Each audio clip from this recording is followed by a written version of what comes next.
Okay, so this morning's session I thought was very lively. Thank you for that again.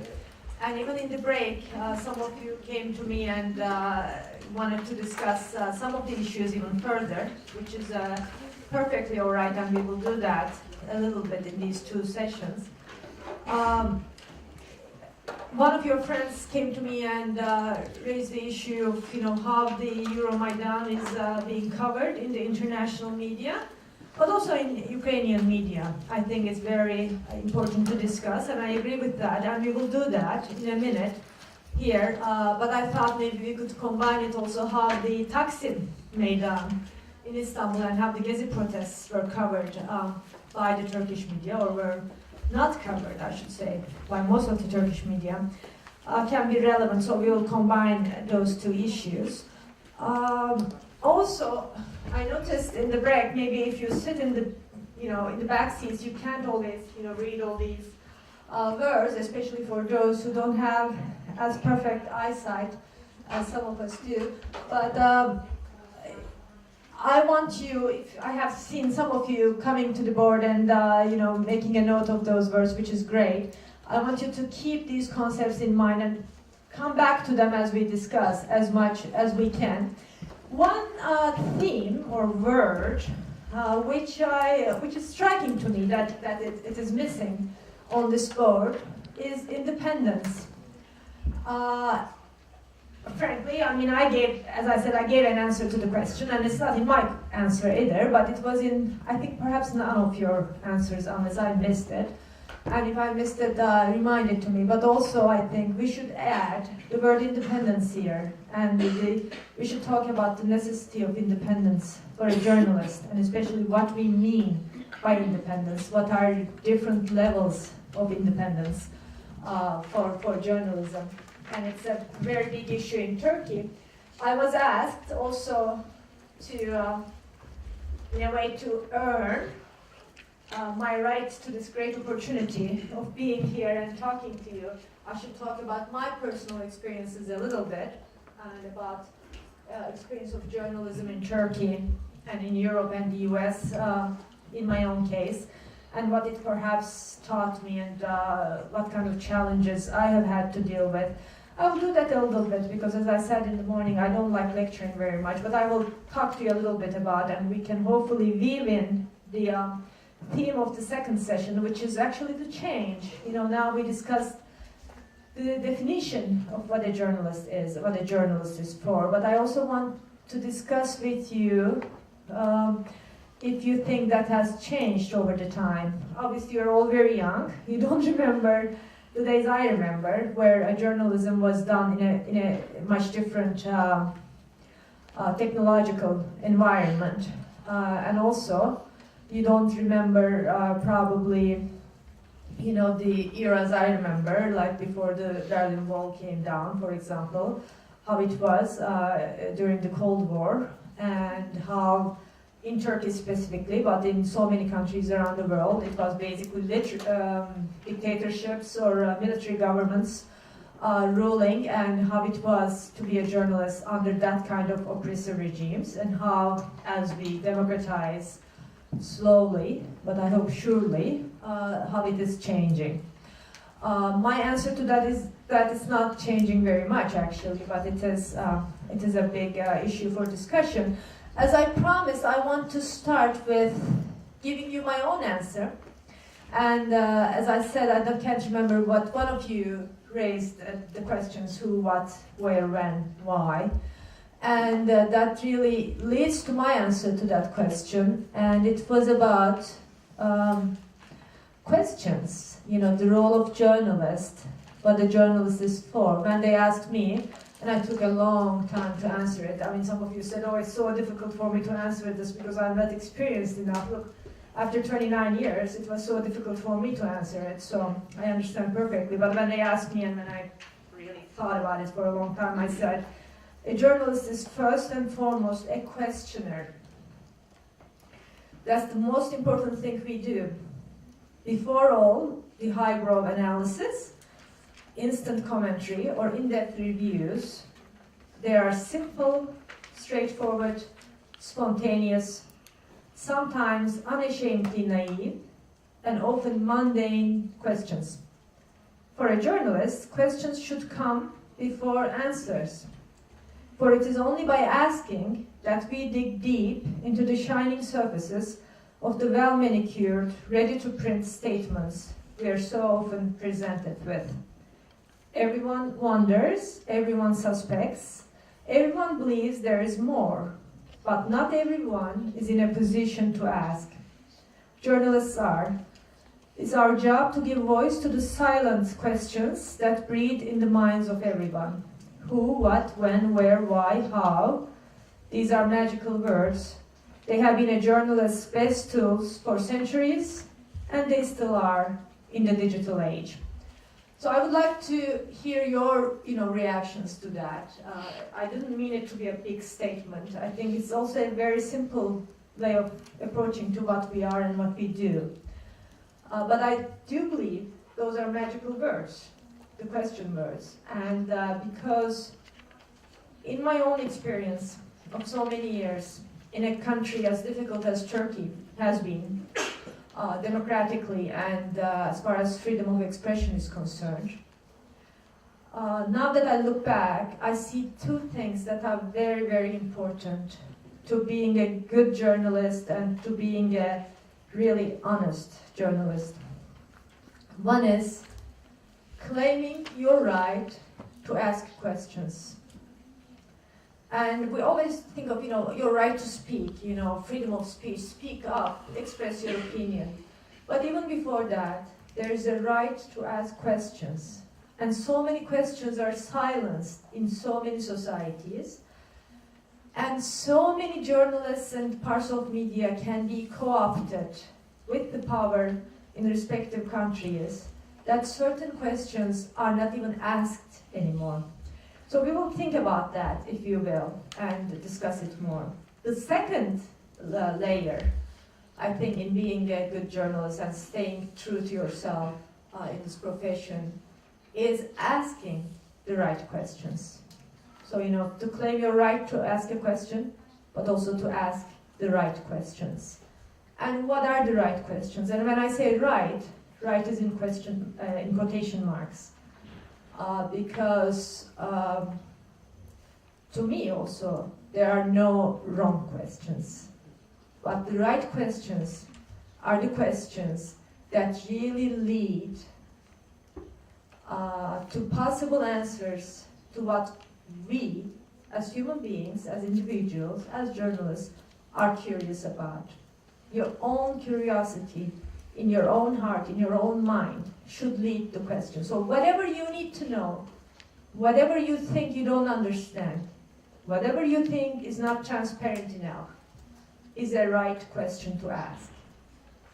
Right questions are never the questions that the authorities want you to ask. If you go around a bit in this job, and for example, I have been a diplomatic correspondent for many years in the past. You go into press conferences like that, and the foreign minister comes, and they give you what they want. But also sometimes the diplomats will come to you before the press event, and they'll say, Yasemin, we like you so much, of course, but the foreign minister wants to talk about this issue. But would you ask this question to him? They want you to ask a certain question because they want to make a statement and make it look like an answer to a question. And they are giving you the question. Right questions are always the questions that the authorities don't in fact want you to ask. And I'm not necessarily a radical or an anti-government person in any environment. There have been governments I have liked in the past and governments I didn't. Personally, political parties I voted for, and of course I voted against perhaps, but it's always the same. It doesn't matter who is in the power. It doesn't even matter if it's a democracy or not. There are things, the states, the governments, the authorities. It could be also the big business, The authority could be anything. It could be a sports authority. It could be the president of a football club. But the authority there you're writing about doesn't want you to cover certain things, doesn't want you to say certain things about how perhaps things are run in that country, in that administration, or in that club. And therefore, they want to steer you away from certain questions. but it is those questions you should stick to, and you should really keep asking insistently. And there's only one thing that would lead us to those right questions. It's our instincts, as I said. Because we wonder, we wonder what's going to happen. We wonder what's behind it. We hear a statement and we want to learn more about what has gone on, before writing that statement, the discussion behind it, the interests behind it.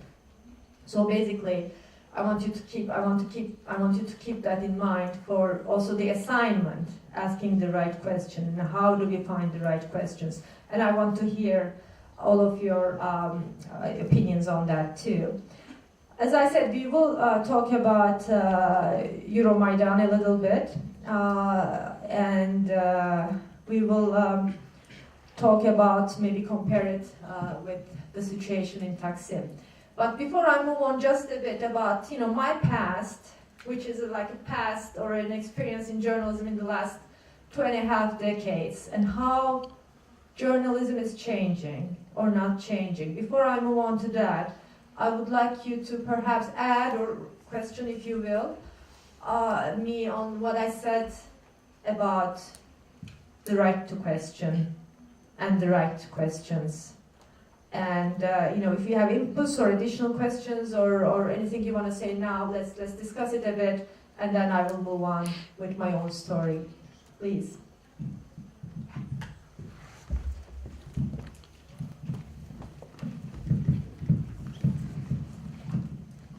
Ясмін, я хотіла вас запитати, а як ви ставитеся до того, що деякі персони, з якими проводиш інтерв'ю, вимагають список попередніх питань? Особливо у нас це популярно з політиками. Тобто, наприклад, на цих мостах, які проводить Путін, не можна поставити пряме питання. Тобто всі вони підготовлені. А є персони, яким не можна взагалі ставити питання. Наприклад, це московський патріарх Кирило. Йому просто на пулах йому не можна ставити питання. Такої опції немає журналістів.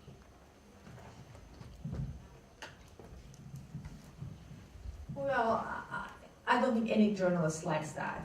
Any journalist likes to give away his or her questions in advance, because of course they want to prepare for it.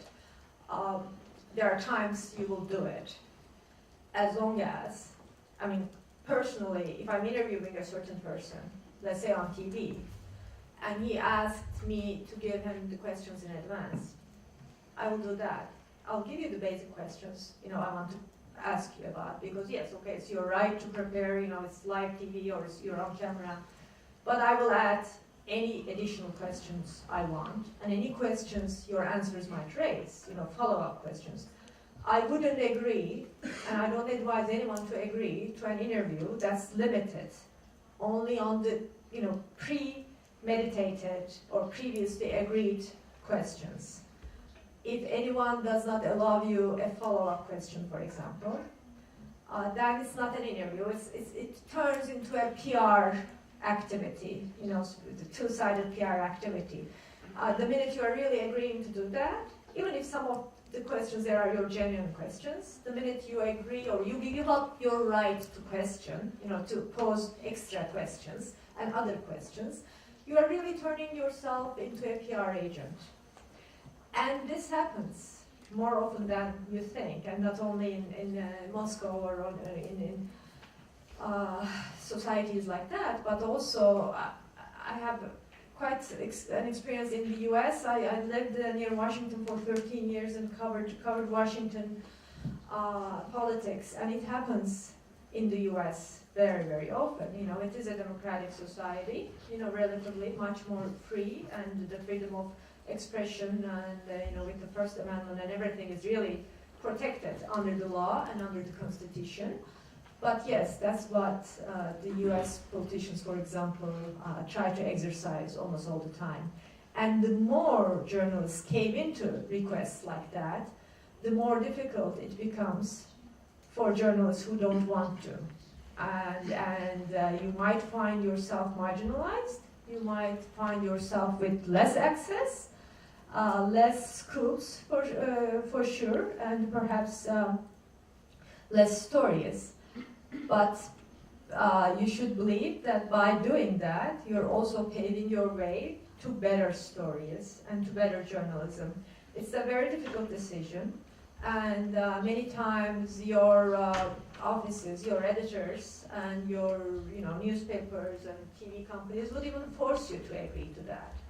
And that's why there's always this kind of tug of war going on between power, and power and authority can be within your own organization, within the same newsroom you work in. It could be your editor, but this has to go on, and you have to keep pushing for your right to ask the question. That's why I also mentioned it as very important. And thanks for your question. It's very, very helpful. Any other questions or comments on the right to ask the questions, or what a right question would be?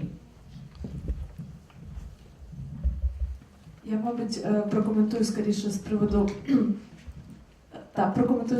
приводу правильних запитань, тому що от мені здається, це дуже часто видно по якихось інтерв'ю, особливо коли ти спілкуєшся з достатньо складними особистостями, в основному це або політики, або люди, які стосуються, наприклад, Служби безпеки, якихось вищих чинів, які люди дуже закриті, вони діють за чіткою вказівкою, вони рідко коли відходять в бік від того, що тобі дійсно треба знати.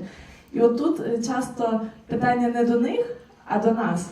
Чому ми щось не докрутили, не допитали, можливо, не так сформулювали запитання. Тому що мені здається, що при правильно сформованих запитаннях фактично завжди можна витягнути якийсь мінімальний хоча б натяк на правдиву інформацію, на те, що сталося насправді. Може, ви не погодитесь зі мною, мені цікаво. No, actually, I do agree with you. The right questions very often lead us to the really hidden, secret in all the big words and the statements, or sometimes in the events which we think we are observing firsthand. We might not be seeing everything, and sometimes with a little question you can come closer. Also, I think questions are, as I said in my response to the survey, questions are more important than answers. Obviously, questions are a tool to get to the answers. But also, and I'll tell you a little bit about Turkey in a bit, but questions can be valuable in and of themselves. Because in many societies, many countries, including Turkey, even the present-day Turkey, but especially Turkey of the 4 or 5 years ago, certain issues have become such solid taboos that you don't question them, you don't talk about them, you don't even think that there's an alternative way. And sometimes, even if you're not getting a solid answer from the authorities to your questions, just raising the question, even just putting the question on your newspaper, in your story, is valid. I'll give you one very solid example of that in a minute from my own experience. But I want you to think, and perhaps to incorporate in the assignment this afternoon, that even if you don't get answers to some of the questions that are on your mind, in you, to include those questions in your piece, in your story, and just be honest about your inability to get the answers. Because then your readers, your viewers, will be thinking in those terms and will be asking more questions too. When more people ask questions in a society, that society becomes inevitably more outspoken, more democratic, more transparent. Because questioning is, at the end of the day, always questioning the authority, questioning the secrecy, and questioning the status quo. It's the first way to change.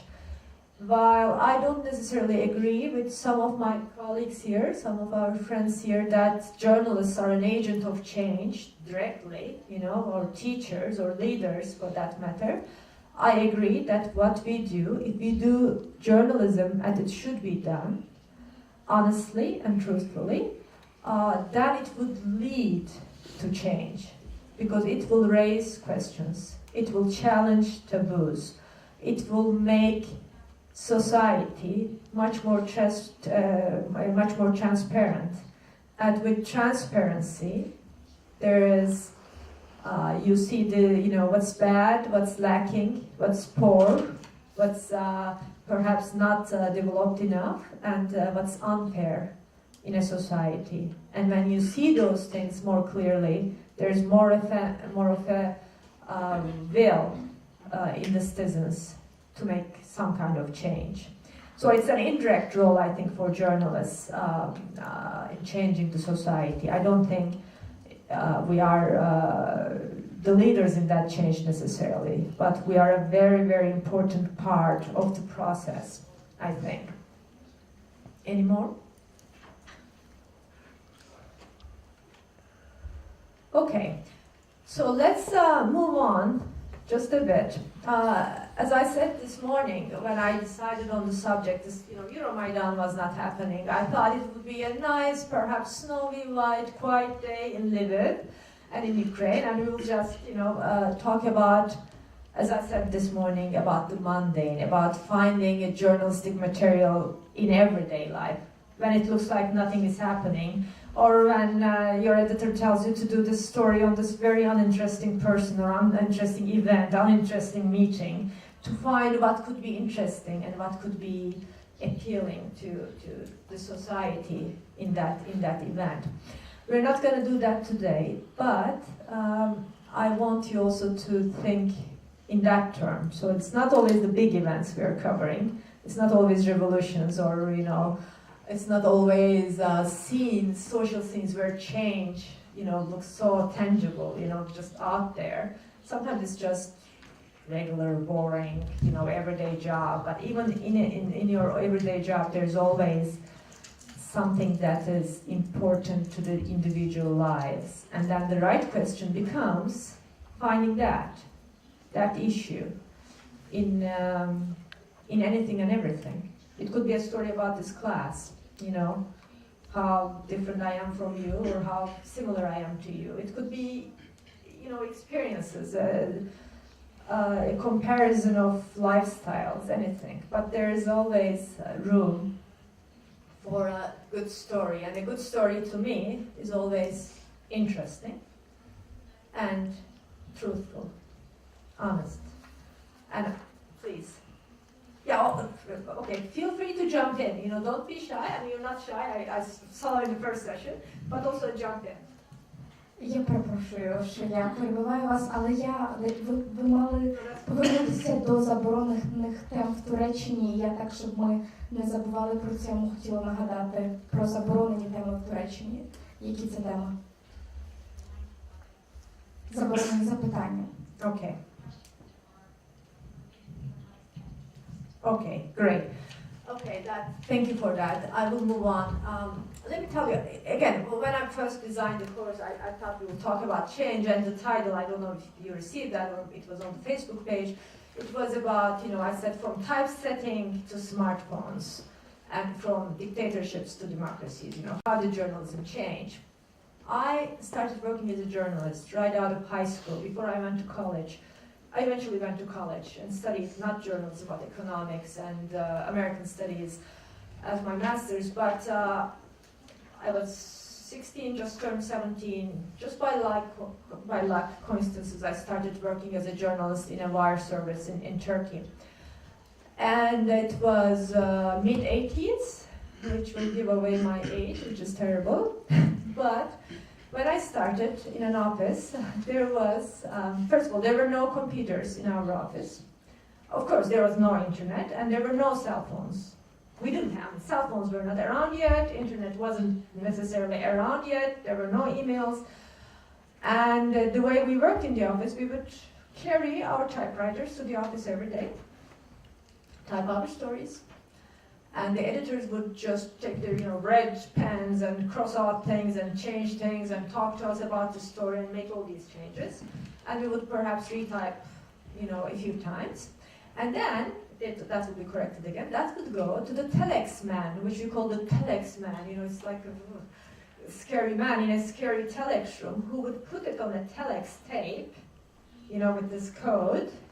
Then it would go to the main newsroom of the company, you know, of the newspaper, and then it would go on the page. I mean, sending a story from your, you know, typing to a newspaper page took a very long time, okay? And so that's a huge change, obviously. Now, I mean, I can take my phone, smartphone, and just say, okay, you know, I'm in Lviv and, you know, having this workshop, and one student just said this, and the other one disagreed with her and said this. And it could be on my website, on my online newspaper in Istanbul in 5 minutes. Of course, this, I think we put the word fast up there. This being so fast, being able to be so fast, brings with itself the questions of accuracy, verification, time to ponder, you know, time to relax and think, time to rethink and re-question. So that's all in there. But anyway, that's how I started technologically at a very stone age for you. But I remember it very, very well, and then it changed very rapidly. But also when I started, remember I said mid-80s, this was just a few years after the military coup of 1980 in Turkey. And we had a government which was pretty much controlled by the military still. We had a military constitution. You know, mind you, we still have the same constitution in Turkey. So, you know, change is not that strong all the time. But I remember we would receive certain, certain orders from the government about how to cover certain subjects. And there would be guidelines every day, like an event, I don't know, a fire took place in Istanbul, you know, this famous museum was on fire, and they would say, you know, the museum was on fire, and there wouldn't be any mention of, you know, the 5 people protesting outside because the fire brigade was so late. I mean, I'm just giving an example, and perhaps a silly example, but it could get as mundane as this. Every day we would receive guidelines, official guidelines, and if you went against them, and several of us went against it, first they would take you to court, but worse for the company, they would ban the newspaper for a day, for 2 days, you know, great loss of money.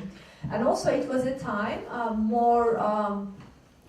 less pluralistic, because there were fewer newspapers, there was no internet, remember, and there was one state-controlled TV, and the private TVs were just beginning, and they were not out there yet. So it was very much state-controlled, very much military-controlled, technologically very slow kind of journalism. Obviously, there's a huge change, you know, between then and now. Because I've been around for so long, for example, in Turkey, to come to your question, one thing journalists would never talk about in the Turkish press, let alone talk about, use the word in the Turkish press, was Kurd. The word Kurd or Kurdish.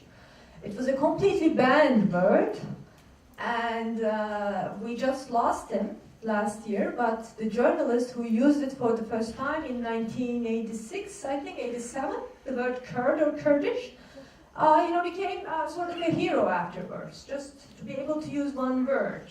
Not even, you know, criticize the government's policy towards the Kurds or what has been happening to the Kurds in the country, but just to use the word. From there, now we came to an era where we discuss the Kurdish problem very openly, you know, and there are Kurdish journalists and there are Kurdish newspapers, and it's the #1 issue perhaps in the country still that we discuss so much more openly. But also, it's a country where many Kurdish journalists are in jail, and still for doing the right kind of journalism you can be prosecuted and punished. So things are changing, but not always completely. Another issue, which is a much more recent issue, which is a question they didn't want us to raise, to ask, to talk about, is the Armenian genocide. It happened in 1915, as many of you know. It happened in the Ottoman times in Turkey, and 1.5 million Armenians were killed or deported from Turkey. And it's a completely banned, blacklisted subject. I mean, the government obviously doesn't recognize it as a genocide, but also what happened to those Armenians, to those families, how all these place names were changed in Turkey. How come, you know, there are so many Armenians among us who think they're Muslims and they're Turks or they're Alawites because they were taught that way. They lost their own identity. This wasn't talked about at all until very recently. To use the word genocide in the press was punishable by law, and they can still take you to court for doing that. But just a few years ago, we started challenging that. I was one of the ones who used the word genocide first, but there are other colleagues too. And now, it's slowly becoming a matter of discussion. More books are being written about it, more interviews are being conducted about it, and there's more of an awareness in the society. Not in the government so much, not acceptance or recognition so far, but still there's more of a discussion. But overall, in Turkey, in the Turkish case, and this could be true for many countries, perhaps Ukraine to a certain extent, it's the power, whoever holds the power. It could be the intelligence service in the country. It could be the intelligence service of another country that has power over your country. Or it could be the military, like it was in Turkey. On paper, we have democracy in Turkey since 1946. 1950, we have, elections, multi-party elections. But the military was the real ruler of the country until very, very recently, until a few years ago. And after many years of journalism, as I said, in Washington, before that, in Brussels, in London, working for BBC, and in covering right after the collapse of the Berlin Wall, covering East Europe. I never came to Ukraine, but I covered Bulgaria, their first elections. I covered East Germany and the reunification of Germany. And I covered the Czech and Slovak separation and all that change in Eastern Europe. So it was a great experience. On top of that I went to Iraq to cover the first Gulf War, and I did a lot of journalism in Israel to cover the Palestinian-Israeli issues. But on top of that, in 2007, when I was in Washington, a very good colleague of mine called me up on the telephone, and he said, Yasemin, would you be crazy enough to drop everything you're doing and to come back to Istanbul to start a new newspaper? And I said, yeah, okay, let me think about that. And of course I was crazy enough, and I went back, and we started that newspaper, Taraf, in 2007. It was crazy because it was going to be independent. And to be an independent newspaper, especially in print, is almost impossible. It's because, you're all, I'm sure, very digitally oriented and use the internet, and probably like I do now, read most of your news on the internet and see it on TV. But newspapers, print newspapers, are still a fact of life, and especially in Ukraine and in Turkey, perhaps internet penetration is not necessarily good enough, so that everywhere in the country, in the villages, they don't necessarily, look at their computers, but perhaps watch their TVs or still buy their newspapers. But printing a newspaper, putting all that money in the paper, in the distribution, into printing press, and distribute it all around the country is a very, very expensive thing to do. You need a lot of money. And who has a lot of money? Big business, right? So they own the newspapers. Big media moguls. And of course, in Turkey, and you can tell me about the Ukrainian experience if you want, but in Turkey, the big business who own all these, wonderful newspapers and mainstream TV channels, they have other businesses. They're not only journalists, they're not only doing publishing, they're not only in the news business, but they're also in the energy business, they're also in tourism business, they're also in banking, finances, construction, you name it.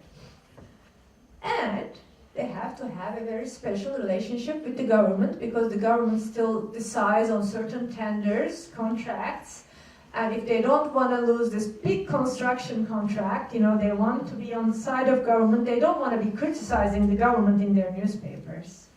So independence becomes almost impossible for these very big organizations.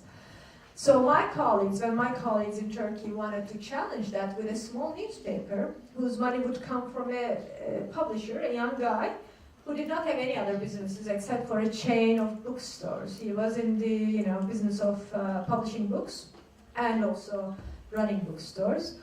I said yes. I joined the team. We had very little money and we had a very small staff. We started with about 200 journalists, which is very small for Turkey because you have these newspapers with thousands of people. 200 people would just work in a sports desk, like in a major newspaper. We were very little, and we then shrank and went down to maybe just like the number of people here. We went down to 70 or something at the end of 5 years. But at the beginning, we said we want really to change things in the country, but not the way to change the society. We want to change we want to change how journalism is done in this country. And we were asking ourselves, what's wrong with journalism? Something is wrong with journalism. It's that we still have the taboos. We still have a very much controlled, news flow. And we're still not asking the right questions. I mean, you look at this big media, there are so many questions that should be asked, and they're not being asked. And there's not enough information there, and the state is not transparent. Because we had very limited staff, we had some good stories, yes, some good scoops, courageous journalism, independence, and interesting style and everything, but it wasn't really, groundbreaking, earth-shattering at the beginning. In 2007, just as we were starting, or right after we started the newspaper, there was a military raid by the Kurdish organization PKK on a military post in eastern Turkey. I don't know how much you're familiar with the Kurdish problem, but PKK has been an organization fighting the Turkish government, for Kurdish nationalism for many, many years now. And they are a terrorist organization in the government's list and mindset, although now there is a peace process going on. They raided a military post, they killed many soldiers, and they went back to their mountain posts. There was maybe 3 or 4 line announcements made by the military in Turkey. And everybody bought that. And the military administration also decided to arrest 3 soldiers who were doing, 8 soldiers at the beginning, who were serving their compulsory military service at the time, at that military post. They thought they were somehow spying for PKK, but there was no explanation. You couldn't have access to those people, and there was no other word. So we sat down one day in our editorial board, 4 of us, the chief editors, I was the deputy editor-in-chief and some others. We said, okay, how to go about this story? The military is not responding, to some of our questions. The civilians in the government are saying nothing. You cannot go and interview the soldiers at that military post. You have no access to those soldiers who were arrested. And those soldiers have no access to lawyers, so that you can't get information through lawyers either. And we wrote down every question that was on our minds. How did this happen? Why wasn't enough precautions, preventions taken to avoid such a raid? Why were the lights off in the military post? And what's the evidence behind arresting these 8 people? Anything and everything, we were just wondering. There was no way we could get answers to those questions. And we did something most professional journalists would not do. And perhaps it's not done for a good reason, because then your readers think, okay, you're dumber than I am, you're asking the same questions, you don't have the answer, so what good are you? But no, we put those about 20 questions on the front page of the newspaper. And it had a huge impact. Because we realized that everybody was asking those questions, but they were not voicing those questions. The press, the mainstream press, was not asking those questions. And the fact that the questions were voiced all of a sudden started, I mean, you would see people going on TV, yes, you know, this is the question on my mind. Yeah, there should be an answer to that. Yeah, you know, they should address those questions. So basically, by not giving any answers, by not even writing a proper story, we started changing something. What happened afterwards? And I think it happens in every relatively closed society. Because every institution, however corrupt it is, however untransparent it is, however dictatorial or authoritative it is, have people within itself that also experience that things are not going in the right way, that there is need for change. We call them whistleblowers in journalism when they come out. And in Turkey, whistleblowers started coming out for the first time in the country's history after those questions were printed. People in the military all of a sudden were talking to us. They wanted to remain anonymous because they were afraid for their jobs. But they were saying, they were, you know, like leaking reports, leaking internal audits, and telling us stories or giving us leads, you know, that could be turned into stories. It started a huge process and a huge stream of stories in Turkey. Mostly that has to do with the military because it was Turkey's problem. The big issue in Turkey was the military tutelage of the civilian government. We had official, you know, prime minister, president, all civilians, nice looking, okay, elected, they have the votes. But at the end of the day, when the National Security Council met, it was the military generals who were ruling the show, who were making the decisions, and the civilians just used to obey. But by bringing about the inner plans, the inner mechanisms of the Turkish military, and how they were really working against minorities, whether they be the, you know, the pious Muslims in the country, whether they be the Kurds, whether they be non-Muslims, you know, Christians and Jews, the military had this sense of threat, assessment of threat, and basically more than half of the society was a source of threat to national integrity and stability of the country in the eyes of the military, in the mindset of the military. And there were so many documents, there was so much correspondence, so many plans, including coup plans, that were being prepared, that were based on that threat. When the whistleblowers shared all those documents, and when we printed all those documents, we interviewed people on that. It went on for 2-3 years, and the country ended up with huge court cases against the military. The country ended up with dozens of generals in jail now, but they were held accountable for the first time, and for the first time in the Turkish history now, planning a coup d'etat or interfering with politics or playing the role of a social engineer has become a crime in Turkey for the military. It's not the military's job to do politics, to involve in politics, to order the politicians. So basically, yes, the country changed quite a bit. And I'm not saying it's, you know, my doing or my newspaper's doing only, but we started something. And when you start something, when you're just independent enough and just courageous enough to ask the most simplest questions sometimes, then it goes into a snowball. People start talking, more people start asking the questions, more people join the questioners, and there will be answers.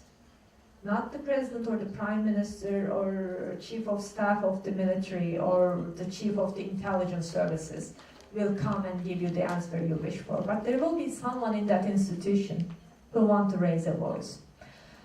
And I think that's how change happens, when people start talking. So I think we journalists can help that. Let me come a little bit to the more recent past and the Taksim, Meydan and the Gezi events, and how the media acted in that. And then we can, combine that with the discussion of Euromaidan, which then I'll be quiet and you will be telling me. And I want to hear the different opinions about the Maidan as well, not only about the coverage, but about what's happening, because, it's obviously a situation where, there are so many different angles, and if you keep looking at it, there's a big picture, but there are also deeper layers in it. So it's interesting. You probably heard about Taksim visit protest. You have seen the pictures. It just happened in June, right at the end of May. I'll first tell you how it began. I quit my job at Taraf, by the way, a year ago, along with the editor-in-chief and some colleagues. And it was a tough decision after 5 years of really working very hard. But our lovely publisher, who was so independent and who was so strong for many years, also lost a lot of money.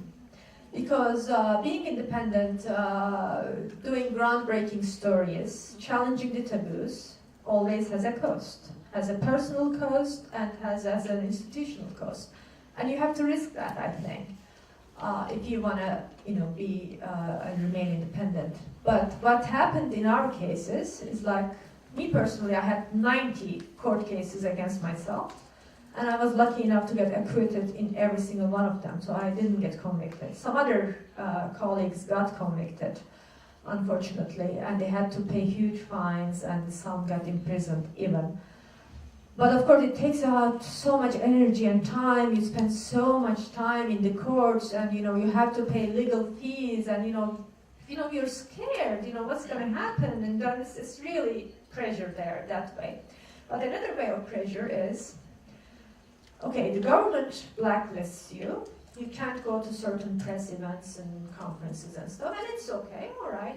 Let the mainstream do that. Let the good, the journalists do that. I will follow other things, and I'll follow from behind. But I'll keep asking the questions. But also the advertisers, the big business, they don't want to advertise in a TV channel or a newspaper, which is really being very blunt, very honest, especially in a country like Turkey, where the big businesses do not want to hurt the government. And if your coverage is hurting the government somehow, or is kind of pressing the government to make certain statements, certain explanations, they don't want to be associated with you. Even some big businesses who would just call you up, some businessman saying, oh, you are doing great work, great story, it's really, you're changing the society, and it's great, and says, I love transparency. They wouldn't advertise in your newspaper, because even if they support you, they don't want that support to be visible, to be out there, because they're simply afraid of the government's repercussions on that. So we left Taraf at the end, because we decided that there was so much pressure on our publisher now, so much financial pressure, that he wouldn't be able to allow us the same kind of editorial independence we enjoyed. The publisher never came down to the editorial room, never had a say in any way, shape, or form on what we covered, how we covered. And that was what we wanted. That was why that newspaper was different and unique, and that was why that newspaper could do what it did. But it didn't look possible anymore, so I left. We can go back to that if you have questions. But then, 6 months after, now I'm running this Media Watch organization, and I'm also working as a columnist and an editor for an online newspaper, also very independent. And I might add, and we can come to that, one thing technology has allowed us to do, the online media, make it possible for us, is to remain independent. Because remember what I said about how expensive it is to print newspapers, to distribute newspapers, and as long as you're depending on capital, on money, on big money, then your independence is not as secure anymore.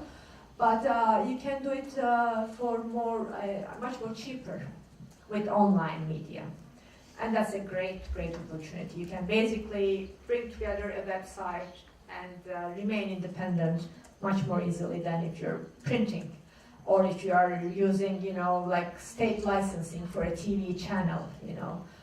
So that was, in a way, big opportunity. But anyway, it was a Friday at the end of May, I think the last day of May, and I knew about the Gezi Park, and I knew how the government was talking about, you know, just basically pulling out more trees from the only park we have in central Istanbul. And I know that there was a reaction, and some environmentalists would protest. But I was not there, I was in my home, and I have a daughter. We were alone in the house, and she went to bed. She goes to bed early, and she was in her bed sleeping. And I'm just, you know, now, I told you when I started there was one TV in Turkey, one TV channel. And now, I don't know, there are maybe 250 TV channels, you know, at least 8 or 10 news channels, all privately owned. You know, 24-hour news channels. And I have a good cable system in the house, so I have access to all of them, right? So I knew something is happening, and I was just like zapping, you know, to see what's happening from one news channel to another, and then another, and then another, and there's nothing. And I, you know, happened to be living quite close to Taksim Square, and I was wondering, you know, what's happening in the square? I just couldn't go there because my daughter's sleeping. I can't leave her alone in the house. And there's nothing on the channels. And I went home to Twitter, and now people are tweeting, oh, the police came, and there were thousands of us, and this and that. And I'm just saying, are they exaggerating? I mean, there's no story on the, you know, on the TVs. And then maybe these are some demonstrators, you know, they just want to make it look big, and, you know, they're just tweeting. You never know, right? Then all of a sudden, remember it was the end of May, it was very hot in Istanbul, all my windows were open. I started crying in my living room. You know, watching TV, tears, tears, tears. I said, what's happening? You know, and then I started coughing. I started having difficulty to breathe. What was happening was the tear gas was already in my living room on the 5th floor of an apartment, you know, where I lived, about, let's say, a mile or two away from Taksim Square. So basically, the police tear gas has reached me in my living room, but the news channels have not covered the event yet.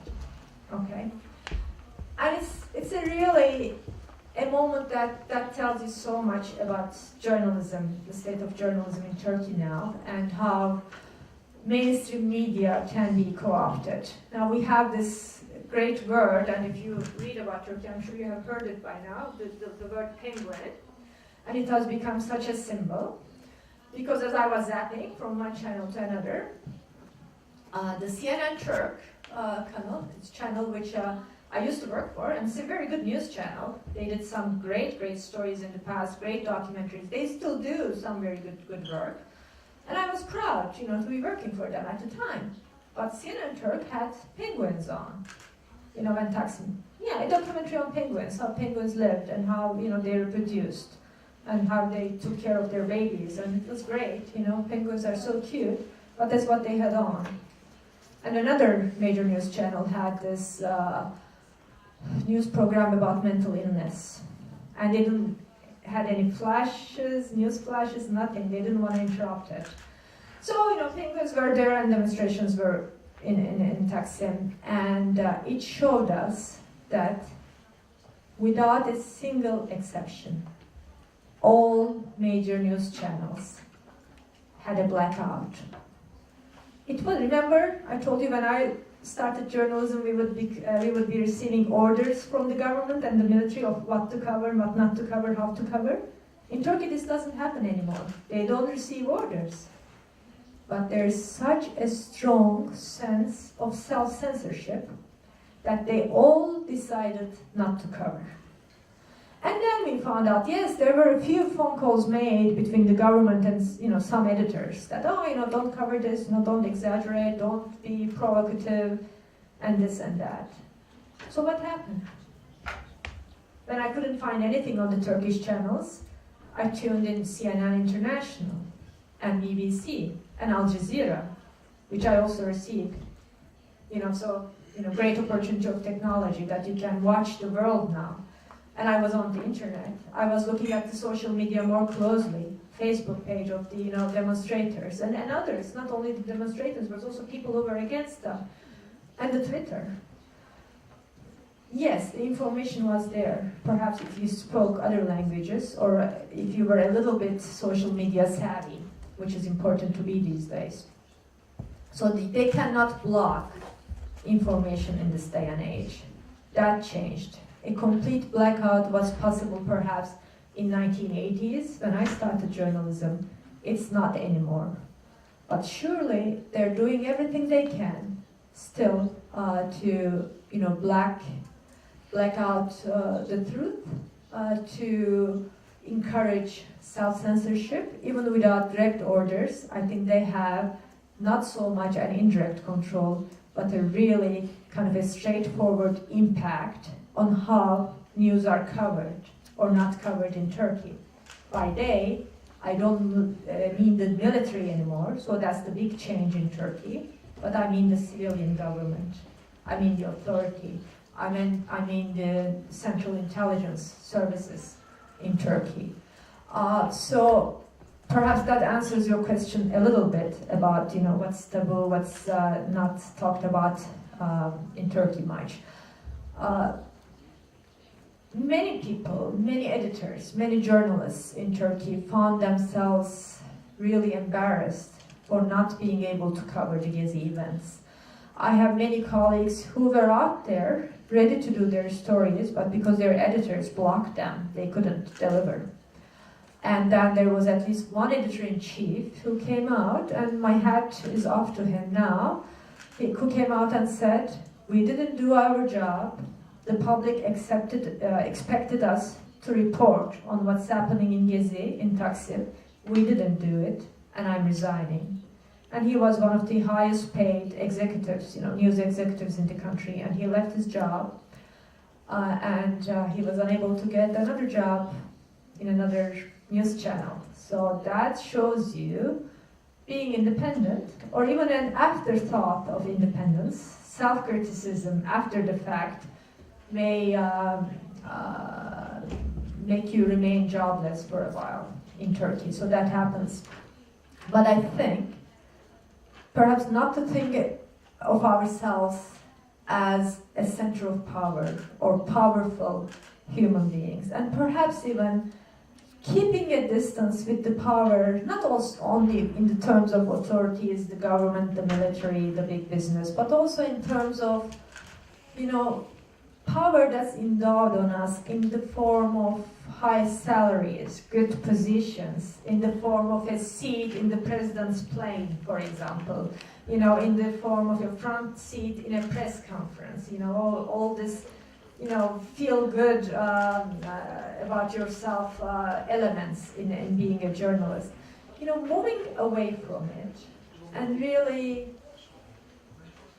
being true to yourself about your own independence, and perhaps agreeing to not to earn much money in this job helps. And young people usually, dream about a good life and sometimes, an opportunity to travel the world or, have a nice house, whatever, a nice car, and, raise your family in a good way, of course. So it's not, okay, just aspire to be poor is not a good advice. But I think, again, in the Turkish experience, with the big media moguls, there's so much money in Turkish journalism to be made. And so many TV anchors, presenters, editors, people like me, deputy editors and columnists, make so much money. And when I say so much money, I'm talking about like a salary of $40,000 a month. It's normal. It's common. Okay, of course, he's an editor. He makes $40,000 a month, on top of which he has an expense account. Oh, he deserves it. He runs a newspaper. No, you don't earn that kind of money for being a journalist. And I'm serious about this. They're buying something else from you if they're giving you so much money. And some of my colleagues would hate me for me to say that, because they're paid well and they think they're doing a good job, an honest job, and perhaps they are.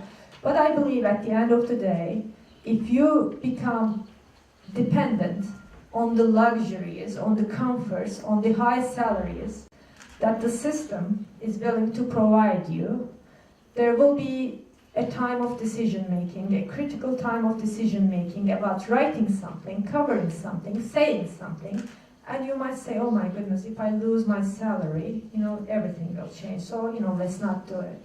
So it's always funny advice, but it's always good to aspire to a more moderate life as a journalist and find the power and the richness of the profession in your honesty, in your independence, because you're more powerful, you're stronger, and more people are, believe me, afraid of you, and also more people respect you if they know you cannot be co-opted, if they know they cannot buy you off.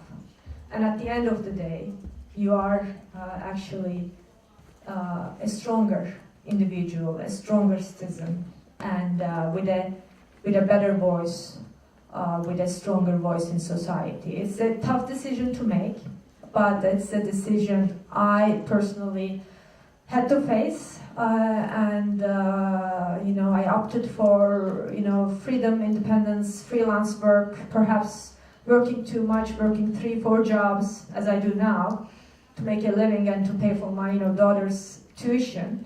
But I don't regret it. I feel so free. I know they can't buy me. I know, you know, the Prime Minister cannot call me now and ask me to say this to you or to say that to you. And I know they cannot tell me to ask this question in a press conference and not that question in a press conference. And it's a great, great feeling. So if it is okay with you, I'll stop now and we can, you know, from what I said about Gezi, we can move on to the discussion of the Euromaidan. And I want to discuss, start with Jessica, if she's here, I can see, because she was the one who brought up the need to discuss the coverage, the international coverage of the Euromaidan and how it wasn't done properly, and national coverage. If she's gone, if she stepped out, you know, we can. She'll be back. Okay, yeah, we can continue later. Yeah. But please, everything I said, I know I kind of like talk too much again, but you know, ask any questions you want to ask and wait for my translation device. У мене, будь ласка, є уточнення одне. Ви згадували про 90 судових справ, які були відкриті на вас. Скажіть, будь ласка, що це були за судові справи? І я так зрозуміла для себе, якщо ви були виправдані, отже, в Туреччині немає незалежних ЗМІ, але суди чесно працюють. Чи так це?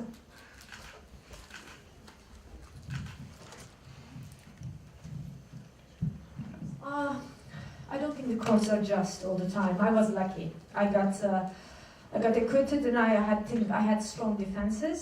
And because, of course, things are changing, because now the fact that we have access to the European Court of, Human Rights, and we can take the Turkish cases to the European Court if you lose in the Turkish courts. And I mean, some of the cases were just, straight stupid. That, doing a good defense, you can somehow, impress the judges, and also the judges might feel uncomfortable with ruling for the government who is suing you because at the end of the day they will be taken to the perhaps European court and they will lose there. And of course there are many judges who still respect the law, but also, some very honest journalists got convicted. So don't take my example, which is, fortunate for me, but it's not the case. Some journalists are in jail, some journalists paid huge fines for acts of journalism, which should not be punishable at all. So the freedom of expression is under very, very serious threat. I'll give you examples of my court cases. I had several about compulsory military service. It was one of my big things. You have petty issues that people feel strongly about, and we have compulsory service in Turkey, and there is no right of conscientious objection. So, if you are, say, a Jehovah's Witness, and your religion requires that you don't serve in the military, you can't do that. Or, you are just a pacifist. You don't want to, take up an arm, a weapon, and you want to serve some other way. There's no way. And the military service, now it changed, again, thanks to, I think, to many journalists who worked on this issue, but it used to be very long, 2 years away from everything. And because of the war with the Kurds having going on, basically 18-year-old high school graduates were just taken after very few months of training, military training, were taken to the mountains in the east to fight the Kurdish guerrillas. All of a sudden they find themselves in the middle of a war they don't know much about, they don't want to take part in, but it's compulsory, they have to do it. So anytime I wrote a column, remember I am also an opinion journalist, so every time I wrote an op-ed piece criticizing that, and talking about the conditions in the military, talking about the inadequate training of soldiers, and inadequate housing, and inadequate hygiene, and the need for conscientious objection to be a right in Turkey, I was taken to court for every single column. Because in Turkey we have a law that you cannot discourage people from compulsory military service. That's punishable by law still today. But I was not punished. Why wasn't I punished? I think I had good defenses and I was lucky enough to face judges who would see the merit of my argument. And then yes, I was criticizing the law too, but it's within my right as a journalist to criticize the law and to say things against the law also. So that was one thing. What else? There was a lot of, we had this infamous, we still have it, kind of a lighter version of it, Article 301 in Turkey. And it makes it illegal to denigrate Turkishness. I mean, explain it to me if you understand, I still don't understand it, how you denigrate Turkishness. They denigrate the state, denigrate the government, denigrate the military. It goes on like this, denigrate Turkish history. So anything you say against the official version of Turkish history, or you're denigrating Turkish history, or you think there was a genocide in 1915, you're denigrating Turkish history. Or you're criticizing the government, you're denigrating government, and you're going against the national interests because of your, very outward criticism of the Turkish state. I got acquitted in those too, because the right to criticize, and if you look at the actual European court decisions, European Court of Human Rights decisions, it's not only the right to criticize anymore, but the right to shock, the right to shock with your criticism and with your, verbal aggression even toward the authorities is now protected under the European law. When you start, when you're a journalist in a society like Turkey, and perhaps even Ukraine, and correct me if I'm wrong, you really have to know the law very well, and what is in there in the law that will protect you. Then you will have a good defense for yourself. But that was one of the issues. I was taken to court once for talking about PKK guerrillas. And I used the word guerrilla, as it comes from Spanish, right? And it has to do with, it's the warrior, really, guerrilla. They said, okay, by using the word guerrilla instead of terrorists, which I don't use anyway, but or PKK members, PKK fighters, anyway, by using the word guerrilla, you are becoming a propagandist for them because it's a positive word. It might have positive connotations, perhaps, but I said, look, it means a fighter. Perhaps, we don't know the, roots of the word to the judge, but this is the roots of the word. It's a fighter. And in any way, by using the word only, you cannot punish me for using a certain word to describe. I can use anything to describe, if I do outright propaganda of, killing people, yes, that's punishable by law, and I think it should be. But that's not what I'm doing. So that's just to give you an example. Our Prime Minister is notorious for having taken all of us many times to libel suits. And because he's the Prime Minister, and I think because the judges are a little afraid of him still, he usually wins. He didn't win against me, but he won against, several times actually, against our chief editor, whose style is a little stronger than mine in columns, and who's even, more forthright in his criticism and in the use of very strong, big verbs, which I don't, as a person. But yeah, he had to pay fines many times. You call the prime minister dictatorial, for example, and that's a case against you. And then, of course, the defense is, look, you did this, you did this, you did this. You didn't ask the people in taking that decision. And, you didn't ask your party. You didn't perhaps let the democratic mechanism that should be in place in a decision-making process like this. You didn't let that happen. So that's why I call you dictatorial. Perhaps a judge would see the merit in your defense, and perhaps another judge wouldn't. Such things keep happening. Also, I must say, if, to be frank, absolutely frank, if a Kurdish journalist working for perhaps a more marginal type of newspaper, for a Kurdish newspaper, did the same things I did in the print media, probably he or she would have been taken to court at least as many times as I did, but the chances that he or she would have been convicted are much higher. So it sometimes helps if you have a little bit of a high profile, if you have been part of the mainstream media, and if they think, if I do something against him, other people will be talking about it, and we'll be in trouble. But then this much younger Kurdish journalist whose name is not known very much, there's no problem there. Yes, we'll just put him in jail. So that happens too. Yes, please.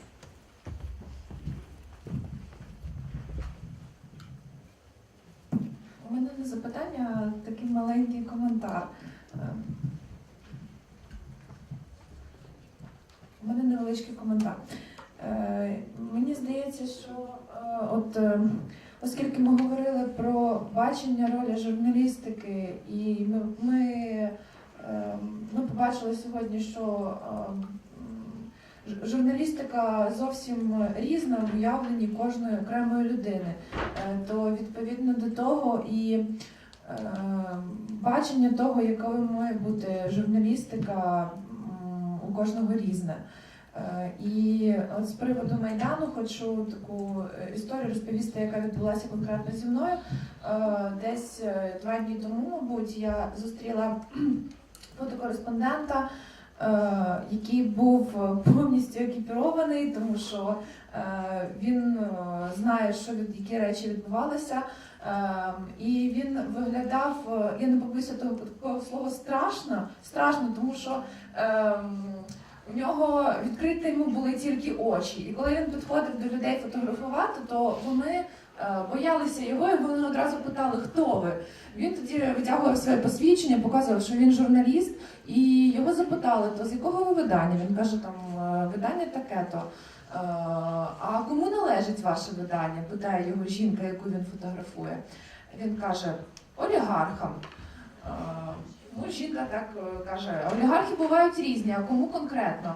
На що він і відповідає, мені байдуже, кому належить моє видання, головне, що я професійно роблю свою роботу.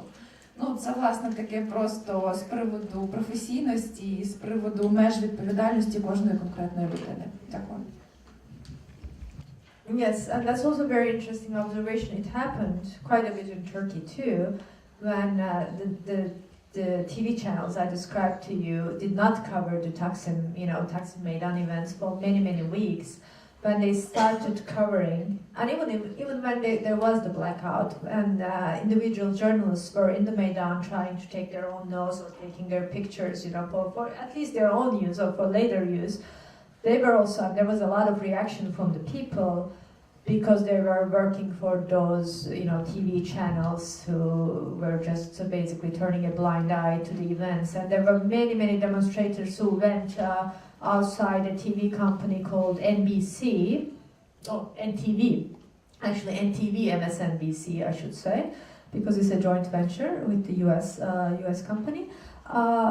demonstrating against that media organization, and they boycotted like the bank the media organization owned, and showed their reaction in some other ways too. But then, yeah, again, individual journalists sometimes can be criticized or questioned for the organizations they work for, and it's something we have to live with. Not everyone can work for independent media, for an self-run little website or a blog, and some of us will be part of the mainstream media, and believe me, being part of the mainstream media and trying to do your job right within the mainstream media is even more important than running your little personal outfit, and it's also very much harder because of the pressures.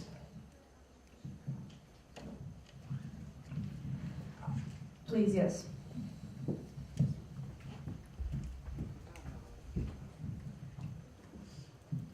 У мене запитання таке. Скажіть, будь ласка, на вашу думку, ким ми спершу маємо бути?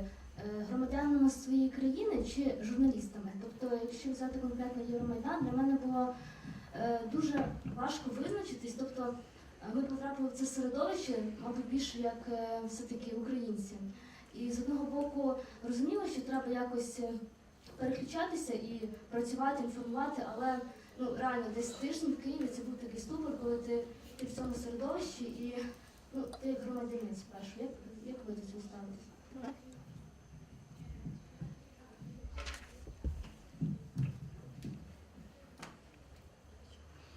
Yeah, great question. And actually, it's what we have to discuss now, and in the next session too. This difference between activism and journalism. There is that in your question, which I want to talk about a bit. But also, in the first session, remember we talked about journalism as a way of life, and journalism really becomes a way of life when you consider yourself a journalist first. Okay, a human being first, I should put it there. We're all human beings.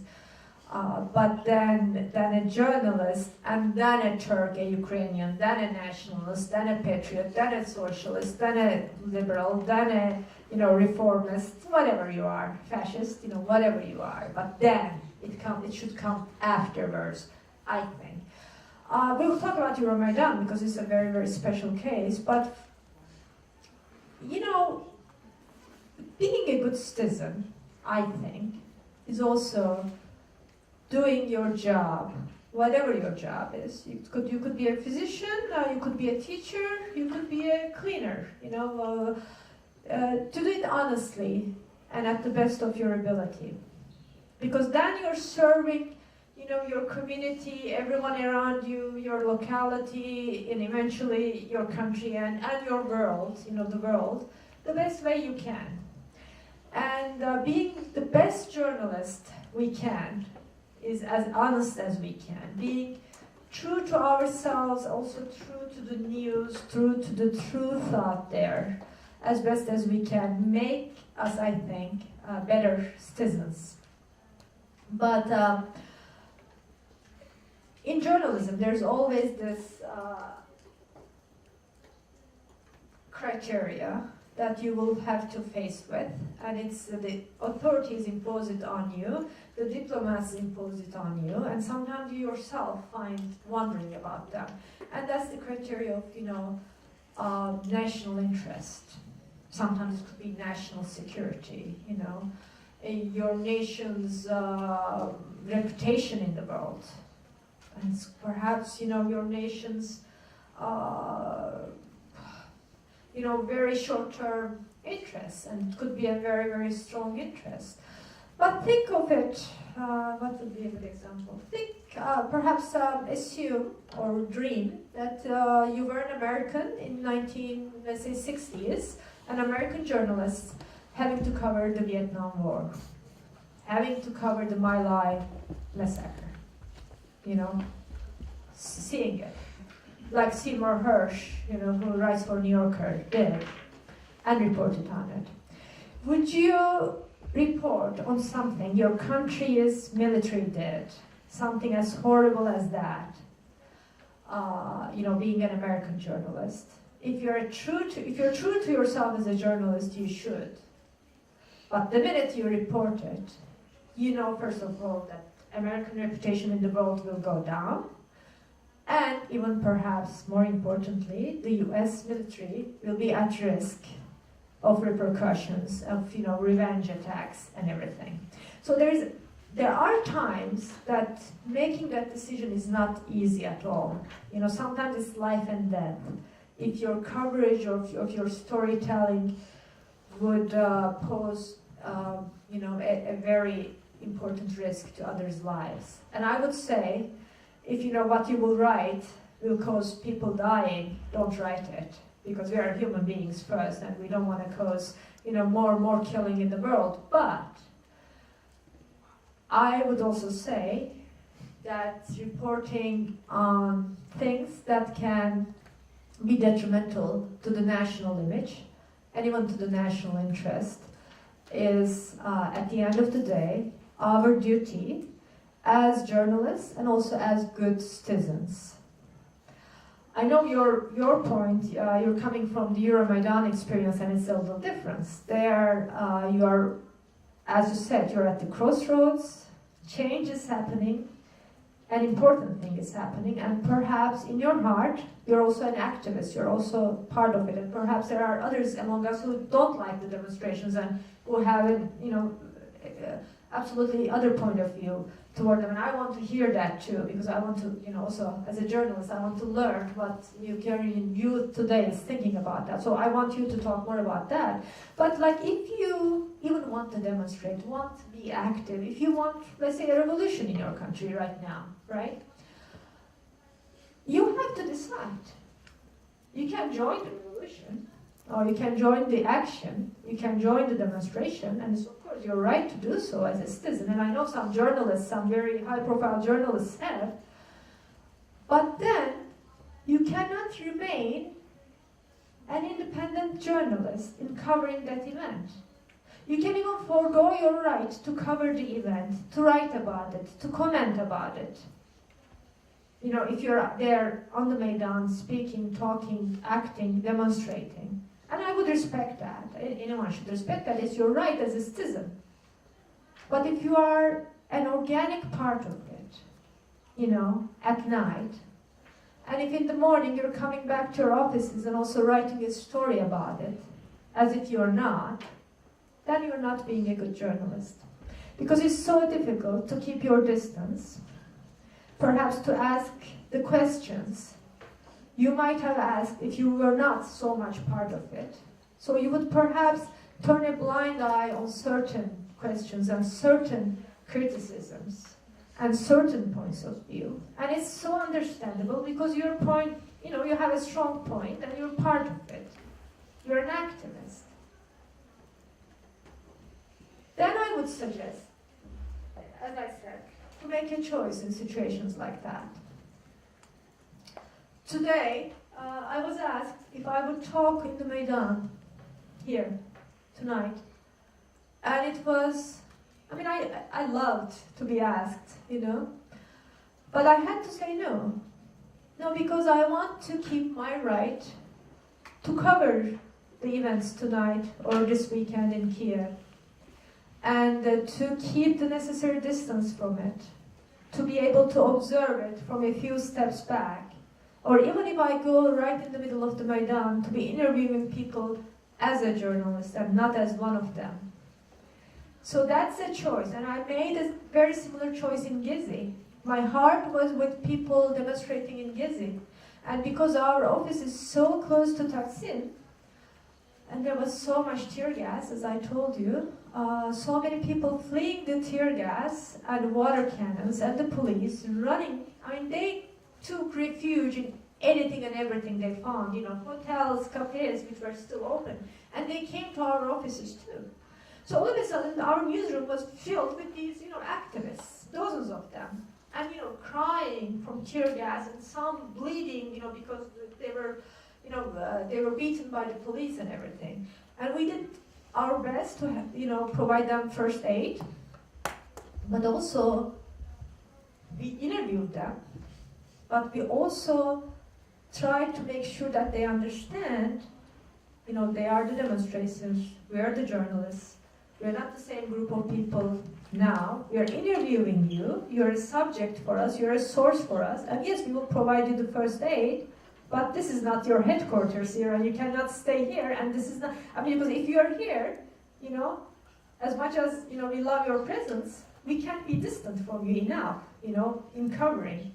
If you're just telling me and going over the lines I write and, you know, interfering, I'm not able to criticize you perhaps the way I might want to. So in Gezi, there were some journalists who were very active in the Maidan. And I didn't go. I mean, I went as a journalist to cover. I didn't speak. I didn't show my face on the platform, you know, because I wanted to be able to cover it, to comment on it. If there was something in it that I didn't like, I wanted to criticize. I wanted to be able to do that. If I wanted to praise it, or, you know, say good things about it, in an opinion column, mind you, not in a story, but in an opinion column, then I want the readers to know that I'm praising it as an observer. I'm not praising it because I'm in it. But this is the question which we have to ask ourselves, especially you, because all of you now are going to do an assignment on Euromaidan, and I know some of you have already done work in Euromaidan to cover it. So I want to hear more reactions. I mean, I don't know if, you know, some of you may disagree with me. And then I want to hear that too. And perhaps you can persuade me otherwise. Because it's a question I think every journalist, especially every politically active mind, you know, among journalists, would have to deal with many times. Okay, I'm so sorry.